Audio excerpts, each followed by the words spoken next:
All right, last video, we've already done a few dropping things and throwing things problems in the last chapter and in a couple of sections in this chapter. It models a quadratic path, so a parabolic path. So we see quite a bit of them.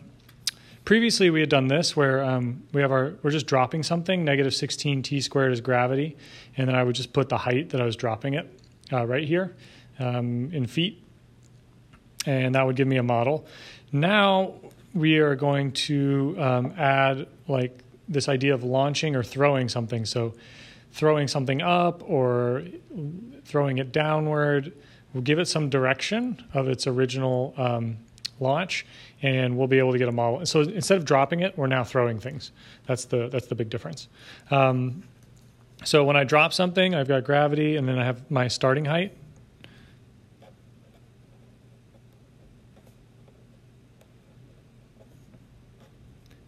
And it's the same for our new ones. The constant is just our starting height. Okay? And then this thing here, this v, the number in front of my b, it's essentially the b of a standard form equation. But this middle term here with a t, this is my velocity. If it's positive, it means that I'm throwing it up. And if it's negative, then that means I'm throwing it down. So it's going... we have directionality with this as well. Positive would be I'm launching it or hitting it up, and negative would be I'm hitting it down. And here's a little graphic for that, right? So the golfer is hitting it up, so it's a positive number. Negative if I'm hitting it down. This archer is hitting it, or sorry, shooting this thing parallel to the ground, like totally flat, and so it actually has the same model as dropping. So it would just make that a 0. Let's go ahead and just do one or two. So for this one, I've got a juggler is tossing a ball in the air. The ball leaves the juggler's hand, so that sounds like our starting height.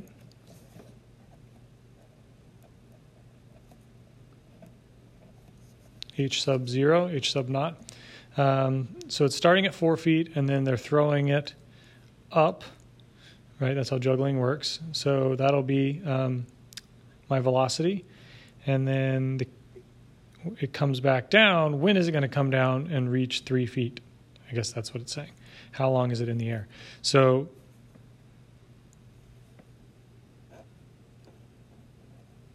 this is my ending height. And then this is my velocity. So I've got my ending height here. I've got negative 16 t squared. This is plus 30t, that's my velocity. I'm throwing it up, so it's positive. And plus 4. Okay, so that's my equation. So this is just substituting. And now if I subtract 3,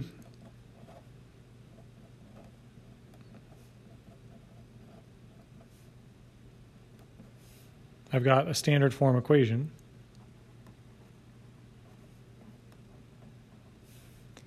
And I can go ahead and plug that into the quadratic formula.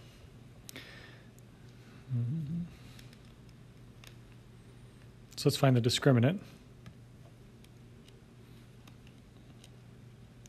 B squared minus 4ac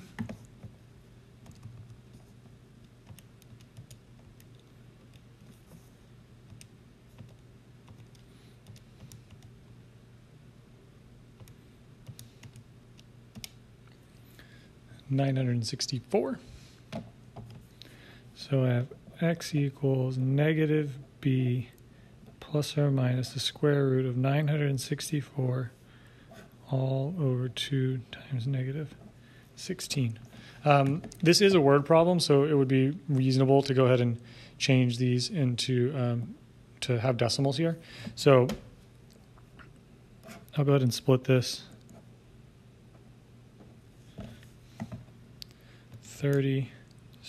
negative 30 plus the square root of 964. Let's put that all in parentheses. Do you need anything for tomorrow? Okay. And divide by negative 32, that'll be that. Boom. Okay. That doesn't make sense. A negative time. So let's see. It makes sense. One of these I'm going to throw out, and the other one I'm going to keep. Let's see what happens if I have the negative here. There we go. 1.91 seconds. So we do get two answers, a plus or minus, but since this is a word problem and the answer is talking about time, the positive is time in the future. The negative is time in the past. That doesn't make sense. In this case, we wouldn't use it. So we have negative 0.03. We're not going to use that one. And then the other one is 1.91 seconds. There we go. So again, substitute what you know until you get a standard form equation. Then we can plug it into the quadratic formula. The great thing about the quadratic formula is that it always, always, always works. If you're good at it, you'll be able to use it for a lot of different situations. There are places to mess it up, but if you practice it and get good at it, you'll be able to solve all sorts of problems with it. I'll leave the last one for you, but I will start you off. Initial height, that means that's your h sub 0. The velocity of 90, that's going to be your v sub 0.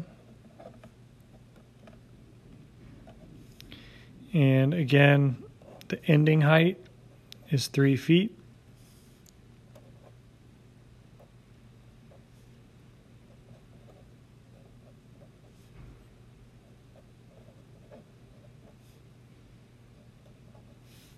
So there's our equation that we're going to start with. Why don't you go ahead and try that one? I believe it's from your homework, number 61. So if you get this and you check the answer in the back,